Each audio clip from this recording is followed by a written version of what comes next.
بسم اللہ الرحمن الرحیم۔ الضحیٰ ٹی وی کے معزز سامعین و ناظرین، السلام علیکم ورحمۃ اللہ وبرکاتہ۔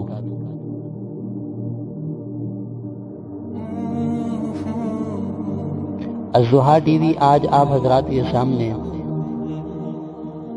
اسلام کی عظیم شخصیت محمد بن اسماعیل بخاری رحمہ اللہ کی حالات زندگی آپ حضرات کے سامنے پیش کرنے کی سعادت حاصل کر رہا ہے۔ حسب معمول اگر ابھی تک آپ حضرات نے الضحیٰ ٹی وی کو سبسکرائب نہیں کیا تو جلدی سے الضحیٰ ٹی وی کو سبسکرائب کیجیے اور اس کے ساتھ گھنٹی کے بٹن پر بھی کلک کیجیے تاکہ تمام نئی آنے والی ویڈیوز آپ تک پہنچ سکے۔ معزز سامعین، امام بخاری رحمہ اللہ کا نام محمد بن اسماعیل بخاری ہے، جو کہ بخارا میں پیدا ہوئے۔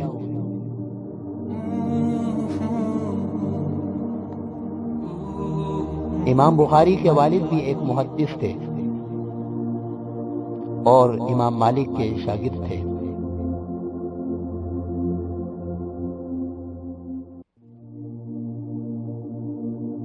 مگر حدیث رسول اللہ صلی اللہ علیہ وسلم کی جانچ پڑتال، پھر ان کی جمع و ترتیب پر آپ کی مسائی جمیلہ کو آنے والی تمام مسلمان نسلیں خراج تحسین پیش کرتی رہیں گی۔ آپ کا ظہور پر سرور عین اس قرآنی پیشن گوئی کے مطابق ہوا جو اللہ تبارک و تعالی نے سورہ جمعہ میں فرمائی تھی، وآخرین منہم لما یلحقوا بہم وہو العزیز الحکیم، یعنی زمانہ رسالت کے بعد کچھ اور لوگ بھی وجود میں آئیں گے جو علوم کتاب و حکمت کے حامل ہوں گے۔ حضرت امام بخاری یقیناً انہی پاک نفوس کے سرخیل ہیں۔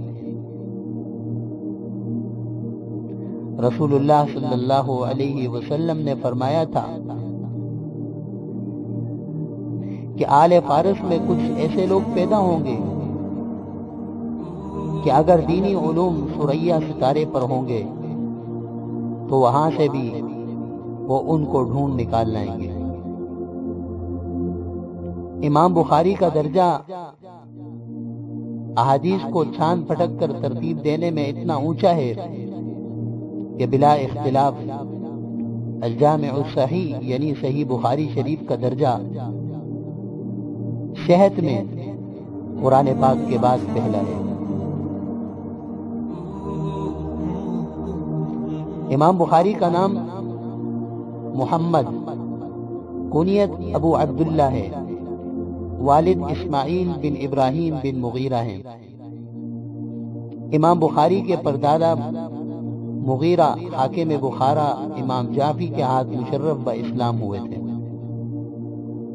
امام بخاری کی ولادت جمعہ 13 شوال المکرم 194 ہجری بمطابق 19 جولائی 810 عیسوی کو بخارا شہر میں بعد از نماز جمعہ کو ہوئی۔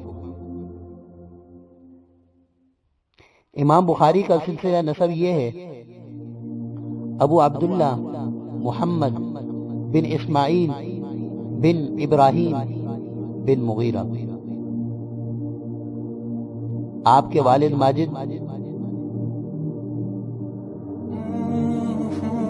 امام اسماعیل صاحب اکابر محدثین میں سے ہیں۔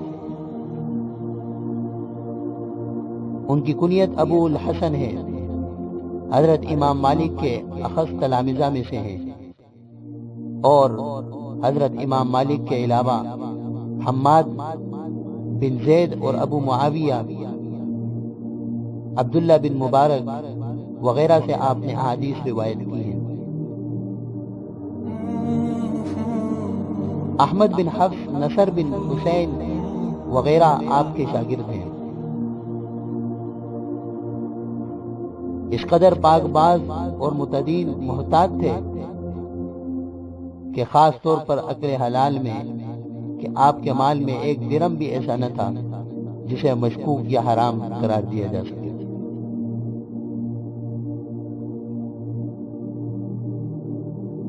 ان کے شاگرد احمد بن حفص کا بیان ہے کہ امام بخاری کے والد کی وفات کے وقت حاضر تھا۔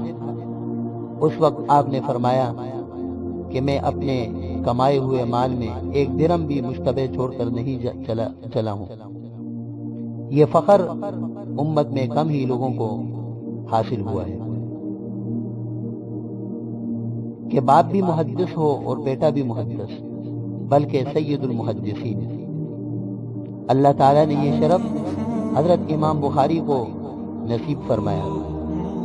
جس طرح حضرت یوسف علیہ السلام کو کریم ابن الکریم کہا گیا ہے، اسی طرح امام بخاری بھی محدث بن المحدث قرار پائے۔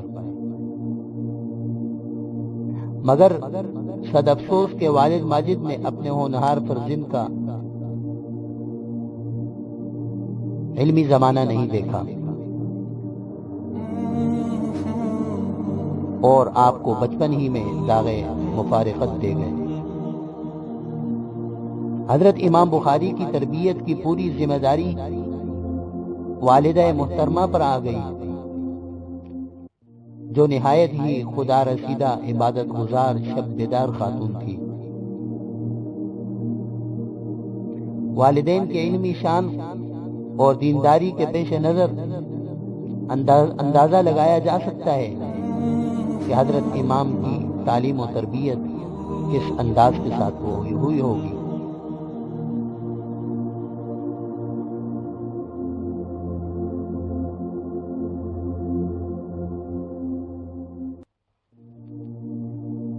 علامہ عجلونی نے آپ کی ثقافت کے بارے میں یہ عجیب واقعہ نقل کیا ہے کہ ایک مرتبہ آپ سمندر کا سفر کر رہے تھے اور آپ کے پاس 1000 اشرفیاں تھیں۔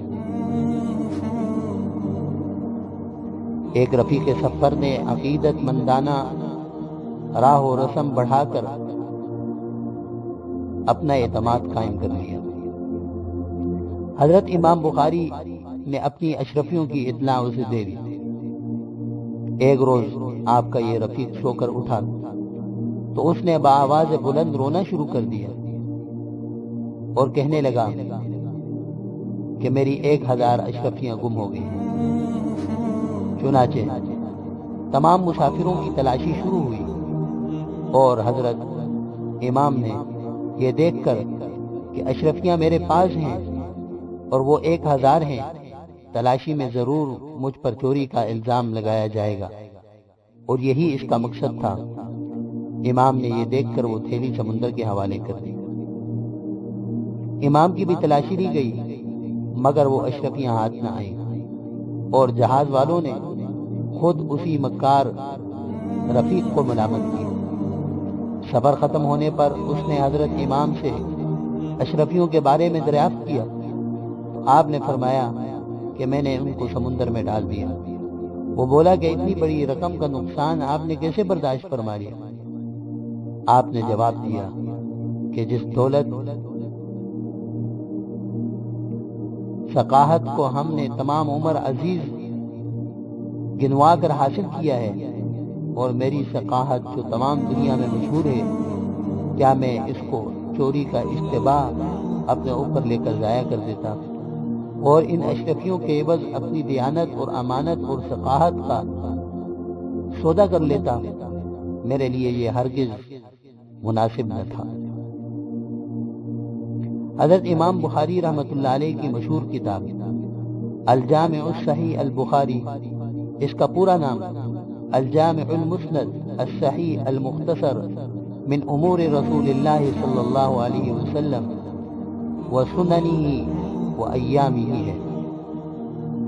حافظ ابن الحجر نے مقدمہ فتح الباری میں تفصیلاً لکھا ہے کہ رسول اللہ صلی اللہ علیہ وسلم اور صحابہ و تابعین کے پاکیزہ زمانوں میں احادیث کی جمع و ترتیب کا سلسلہ کما حقہ نہ تھا۔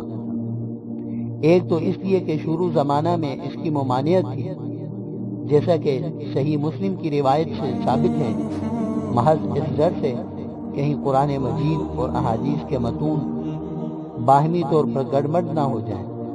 دوسری یہ کہ ان لوگوں کے حافظے وسیع تھے، ذہن صاف تھے، کتابت سے زیادہ ان کو اپنے حافظے پر اعتماد تھا، اور اکثر لوگ فن کتابت سے واقف نہ تھے۔ اس کا یہ مطلب نہیں کہ کتابت احادیث کا سلسلہ زمانہ رسالت میں بالکل نہ تھا۔ یہ کہا جا سکتا ہے کہ وجوہ بالا کی بنا پر کما حقہ نہ تھا۔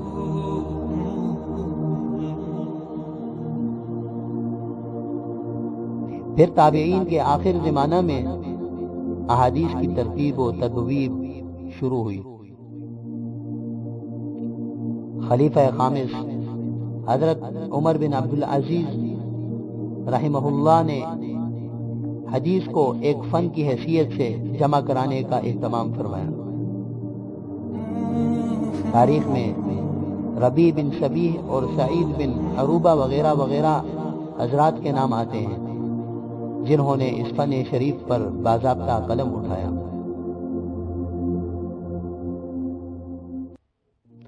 اب وہ دور چلا تھا جس میں اہل بدعت من گڑت احادیث کا ایک خطرناک سلسلہ شروع کرنے والے تھے اور شروع کر چکے تھے۔ ان حالات کے پیش نظر طبقہ ثالثہ کے لوگ اٹھے اور انہوں نے احکام کو جمع کیا۔ حضرت امام مالک نے موطا تصنیف کی جس میں اہل حجاز کے قوی روایتیں جمع کی اور اقوال صحابہ، فتاوی و تابعین کو بھی شریک کیا۔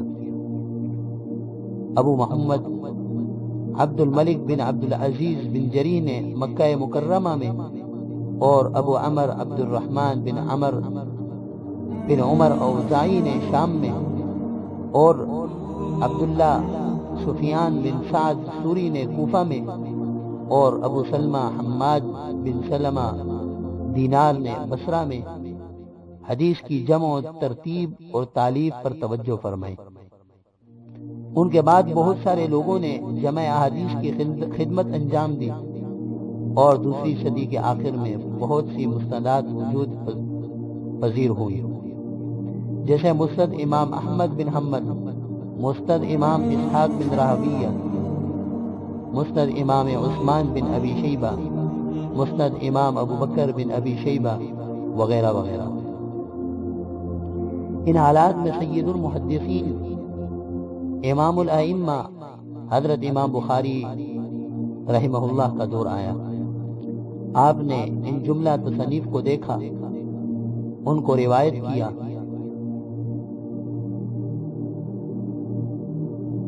اور ان کتابوں میں صحیح اور حسن اور ضعیف سب قسم کی احادیث موجود تھی۔ تو لہذا امام بخاری رحمۃ اللہ علیہ نے الجامع الصحیح البخاری کو مرتب کیا۔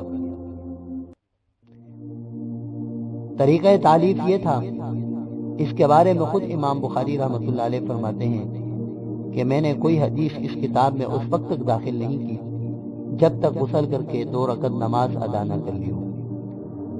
بیت اللہ شریف میں نے اسے تالیف کیا اور 2 رکعت نماز پڑھ کر ہر حدیث کے لیے استخارہ کیا۔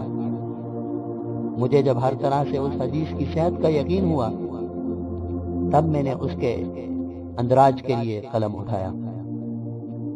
اس کو میں نے اپنی نجات کے لیے حجت بنایا ہے، اور 6 لاکھ حدیثوں سے چھانٹ کر میں نے اسے جمع کیا ہے۔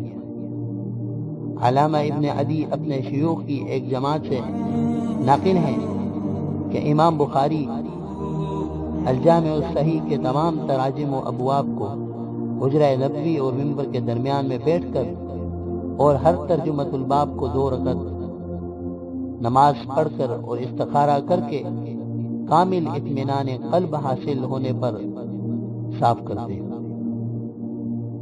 انہوں نے اپنا ایک واقعہ بیان کیا ہے کہ میں امام بخاری کے ساتھ تھا میں نے آپ کو کتاب التفسیر لکھنے میں دیکھا کہ رات میں 15-20 مرتبہ اٹھتے، چکماک سے آگ روشن کرتے اور چراغ جلاتے اور حدیثوں پر نشان دے کر سو رہتے۔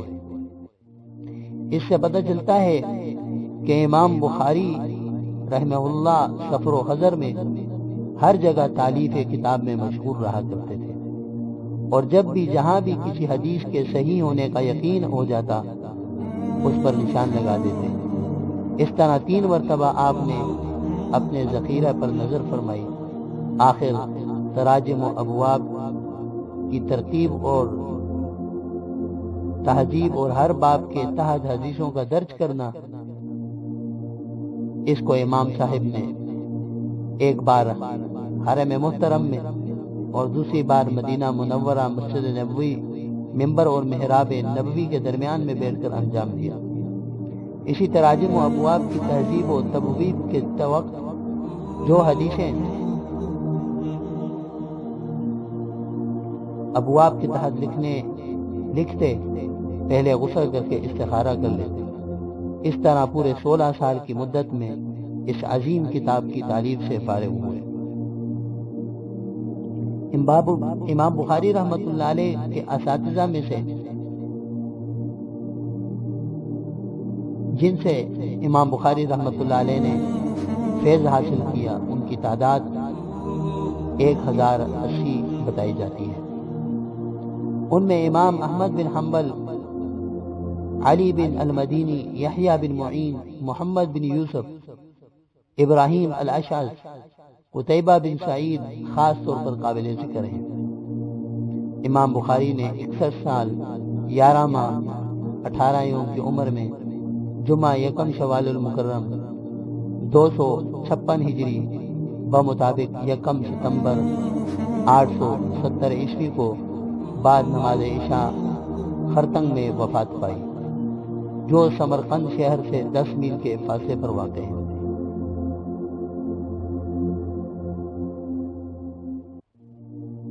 امام بخاری رحمۃ اللہ علیہ کی الجامع الصحیح کے علاوہ اور بھی متعدد کتابیں ہیں، جن میں التاریخ الکبیر، التاریخ الصغیر، الادب المفرد، الجامع الکبیر، التفسیر الکبیر، جزء رفع الیدین شامل ہیں۔ یہ امام بخاری رحمۃ اللہ علیہ کے مختصر حالات تھے۔ اللہ تبارک و تعالی ان کی قبر کو اپنے نور سے بھر دے اور